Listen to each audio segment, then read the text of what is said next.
অসমৰ সন্মানীয় মুখ্যমন্ত্ৰী মহোদয় আৰু আৰক্ষী সঞ্চালক বিষয়া মহোদয়ে আৰক্ষীক যিমান সংস্কৰণ কৰিবৰ কাৰণে চেষ্টা কৰি আছে, কিন্তু এই সুযোগতে কিছুমান মানে বন্ধ বুলি ক'ব লাগিব, মানে কাণ্ড জ্ঞানহীন থকা কিছুমান আৰক্ষীয়ে মানে তেওঁলোকৰ কাণ্ডয়ে যি ধৰণৰ উদ্ভণ্ডালি কৰে আৰু তেওঁলোকৰ কাণ্ডয়ে মানে চকু কলত তুলিব।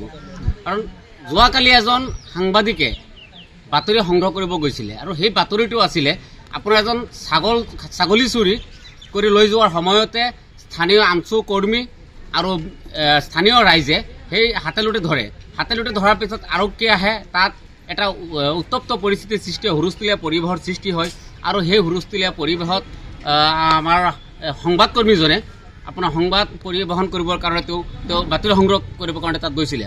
যোৱাৰ পিছত তেওঁক আৰক্ষীয়ে ধমকি দিছে যে নিউজ ডিলিট কৰিব লাগে, তেওঁক লগতে মানসিকভাৱেও তেওঁক অপদস্থ কৰিছে, তেওঁৰ পৰা মোবাইল কাঢ়ি লৈ গৈছে, তেওঁ যিখিনি ভিডিঅ' কৰিছিলে ভিডিঅ'খিনি তেওঁৰ পৰা কাটি দিছে আৰু তেওঁক ধমকি দিছে যদি নেক্সট টাইম যদি আজি এই ঘটনাৰ যদি ভিডিঅ' যদি আৰু কৰ তেতিয়াহ'লে তোক ছাগলী কেছত তোক সোমাই তোক জেল হাজতলৈ প্ৰেৰণ কৰিম। এনেকুৱা অমানৱীয় আৰু নিকৃষ্ট কাণ্ড যে আৰক্ষীয়ে যে কৰিব পাৰে এয়া নিশ্চয় নিন্দনীয়। কাৰণ চাওক, এজন আৰক্ষী হ'ল মানে সদায় সত্যৰ পথত থকা মানুহ আৰু সত্যৰ পক্ষত মাত মতা মানুহ। এজন চোৰৰ পক্ষ হৈ কিয় তেওঁ এনেকুৱা কৰিলে?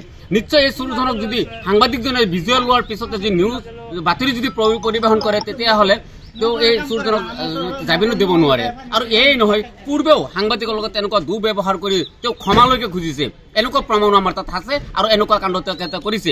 গতিকে তেওঁক আমি সকিছো যে পৰৱৰ্তী সময়ত যাতে সাংবাদিকৰ লগত তেনেকুৱা দুৰ্ব্যৱহাৰ যাতে নকৰে আৰু সন্ধিয়াৰ পিছতে তেখেতে ডিং কৰি পেলাই এনেকুৱা পৰিস্থিতি হয় যিমাত্ৰ মানুহে তাত থানাত যাক গ'লে সকলোৰে লগত দুৰ্ব্যৱহাৰ কৰে আৰু এই অধিকাৰ তেখেতে ক'ত পালে?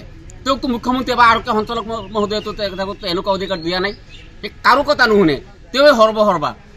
গতিকে আমি আৰক্ষী সঞ্চালক মহোদয়ক আৰু অসমৰ মুখ্যমন্ত্ৰী মহোদয়ক আমি আহ্বান কৰিছোঁ কলিয়াবৰ জিলা সংখ্যালঘু সংগ্ৰাম পৰিষদৰ ফালৰ পৰা যে তেওঁৰ বিৰুদ্ধে বিহুতে ব্যৱস্থা গ্ৰহণ কৰে আৰু আমাৰ সাংবাদিকসকলক যাতে উচিত ন্যায় দিয়ে। ঘটনা হৈছে, এই ঘটনাক আমি আপকো নগাঁও জিলা সমিতিয়ে তীব্ৰ ভাষাৰে গৰিহণা দিছোঁ। আমাৰ সতীৰ্থ সাংবাদিক মফিদুল ইছলামক ভাটিয়াখালী বজাৰত এক মৰেল পুলিচিঙৰ ঘটনা হৈছিল। আৰক্ষী থকা অৱস্থাত সন্দেহজনক ছাগলী চোৰ এটাক ধৰিছিল আৰক্ষীয়ে আৰু আৰক্ষীৰ সন্মুখত নিৰ্মমভাৱে প্ৰহাৰ কৰি প্ৰায় ধৰাশায়ী কৰি দিছিলে।